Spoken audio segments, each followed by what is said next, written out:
I probably just liver in what was called kriti, or buckwheat, and that wasn't too bad. Some missionaries did have to eat blood sausage or like a meat jelly, which is literally meat in like a flavorless jello. I never had to, so for me it was just the liver and kriti. I had a problem with the very basics of the language in the beginning. There were complicated grammar principles that I understood better than the basics. Because it's a case language, nouns change according to what they're doing or what's happening to them. For example, I love you is estavi milu, which the infinitive form, the form that's not declined for the word you, is tu. But in this case, it changes to tevi because I'm loving you.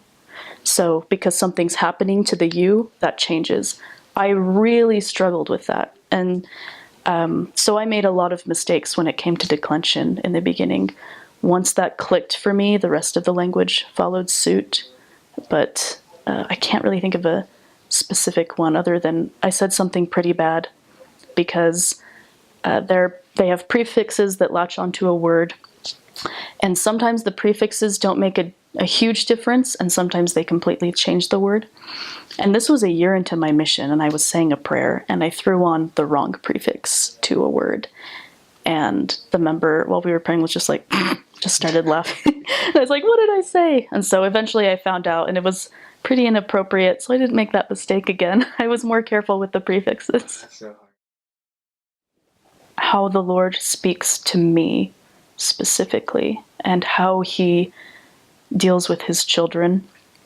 I learned to recognize the Spirit and the way that it communicates to me. And I also learned that it's different with everyone, and everyone has their time. And your role is pretty small in their time for conversion. That you do your best to follow the Spirit, but God's timing and their timing may be very different from yours. And that's okay, as long as you're doing everything that you can. I'm horrible with directions. I'm terrible. And the mission helped me a lot with that because navigating European cities is pretty difficult. So directions was probably one. The other I would say that's a little more ambiguous is compassion. Really having empathy for people in their situations and being able to feel God's love for them in their situation. Little things. Do the little things, because that's what will keep you close to the Spirit. Reading your scriptures and praying, and in saying prayer, I mean sincerely. I got to learn how to be completely honest with God. When I was honest with God about how I was feeling, even if it was anger or frustration, I got my best answers, whether it was for me personally or for an investigator.